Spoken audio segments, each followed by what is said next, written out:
In this video, I'm going to discuss 3 important things that you should consider if you want to start an online shop. So, lockdowns have wreaked havoc on global economies and have put many people and businesses out of work. Because of this, a lot of people who have held on through these difficult times are now looking to get into selling online, and right now is about as good a time as ever to make it happen. Online is definitely booming, and it's certainly the way of the future, whether we like it or not. The good news is that the barriers to entry are low and there are excellent opportunities still to be taken, but there are also some things that anybody looking to get started in e-commerce needs to take heed of. The first of these things is that obviously you need to have a website that enables you to present your products on a page in a way that makes it easy for a customer to identify if what they are looking for is what you are supplying. Fortunately, WordPress and WooCommerce make that part very easy for anybody to do. All you really have to do to clear that first hurdle is buy yourself a domain name, get yourself a good web host, install WordPress and WooCommerce, and both of those things are essentially free. You now have an instant website. However, depending on how many items you want to sell, you will need to be very mindful of the implications of having a wide range of products. If you're thinking about stocking hundreds or even thousands of items, you will need to capture all of these items into WooCommerce. And if you don't have images of them, you will either need to borrow these from a manufacturer or pay a photographer to produce them for you. This can get very expensive, and I've seen many a blue sky venture collapse into the sea when they run into this cost. As a product photographer myself, I can tell you from first-hand experience that it is a backbreaking and tedious exercise to do product photography, and as such the costs can mount up quickly.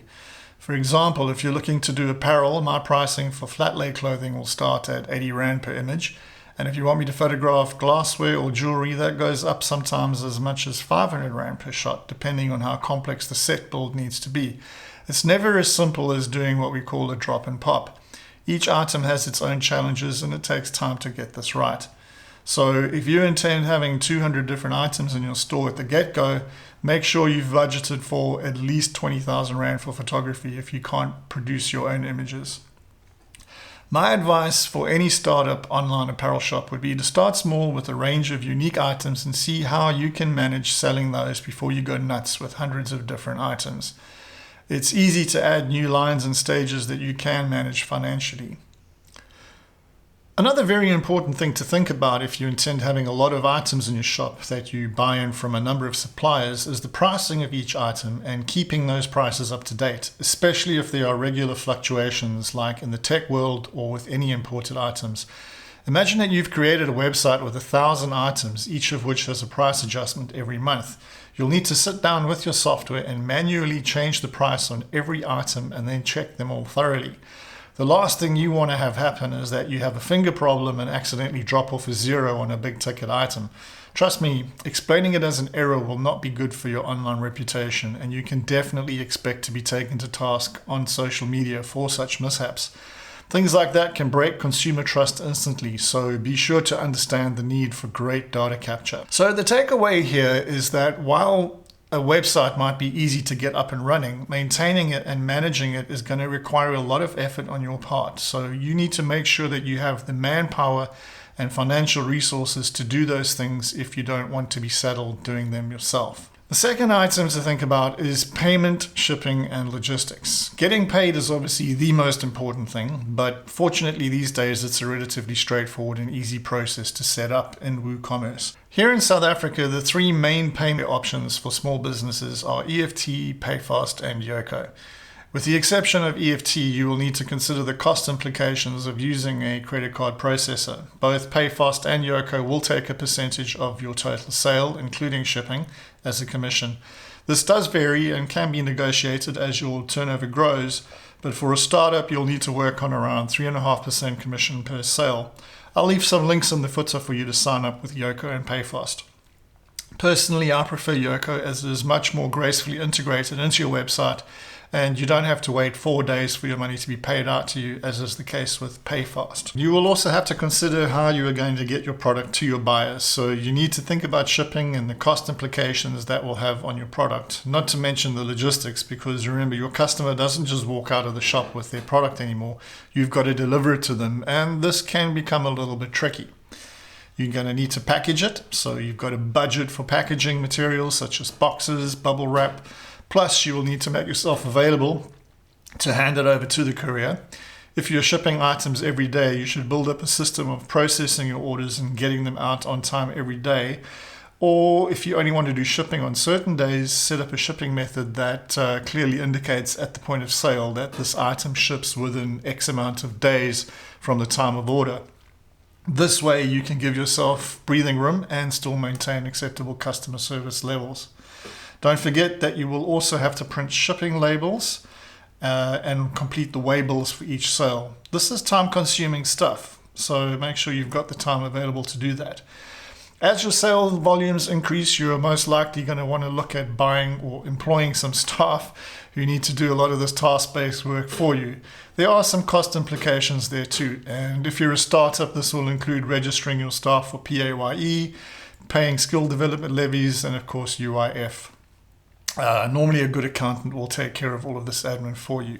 Some of the other things you will need to think about as your business grows includes keeping products stored somewhere safe, keeping inventory between your website and your storeroom accurate, managing returns because you are going to get them, and of course dealing with customer complaints that may not be your fault, such as the courier company breaks an item and they claim they have no liability for that. In that situation, you're going to have an unhappy client, and you may also need to look into insurance or a more reliable courier. These are all things that come with the e-commerce territory. Finally, we come to the one thing that is probably going to become the most important factor in getting your online business working, your marketing. Building a website is, as I said earlier on, the easiest part of this process. Making people aware of that website is hard work, and it requires a good understanding of general marketing principles. There are two basic strategies that you can adopt when it comes to advertising online. One is social media advertising and the other is search engine advertising, or you can combine them. In my experience so far, the level of success obtained by search engine marketing far outweighs that of social media, but it also depends on the type of product you're selling and the circumstances around the purchase. For example, let's just say you're in the market for a new sofa. Typically, a quality sofa is going to cost you a fair amount of money, probably over 5,000 Rand. This is what marketers call a high involvement purchase. As a buyer, you're not likely to use Facebook to search for a new sofa. Instead, you'll probably use Google because that will bring you results for your immediate need. So if you are in the sofa supply business, you should definitely focus on getting your product onto Google's first page for whatever search words your customers are going to use to find that. However, the online world these days is all intertwined, and it's now possible to use tracking technologies to meld search engines with social media using esoteric sounding things like Facebook pixels and cookies, which ultimately results in you being blasted with ads for sofas on Facebook or Instagram right after you conduct your first search on Google for the same thing. If you did a search for mid-century style sofas and you went on to visit a website like Wayland's, for instance, you'll probably begin to start seeing Wayland ads in your Facebook feed immediately afterwards. I'm no expert in these technologies, and having just watched The Social Dilemma, I'm more inclined to start sprouting a tinfoil hat that goes over my head before I rush into giving any of these tech giants any more of my money. But jokes aside, advertising is critical for success online, and I highly recommend finding a trustworthy expert who can create an impactful campaign for your business using the right mix of platforms and technologies.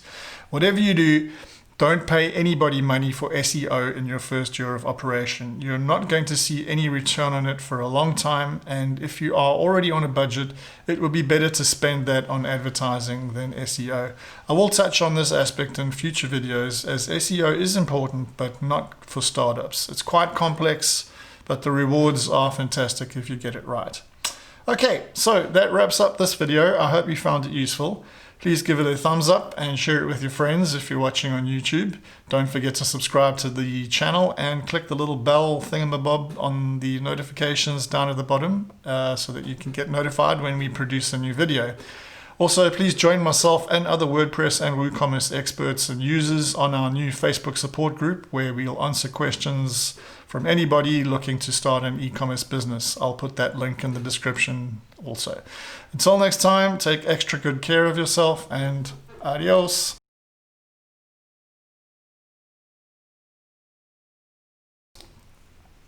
Goodness gracious me, that was the toughest little video I think I've done in a long time. Hopefully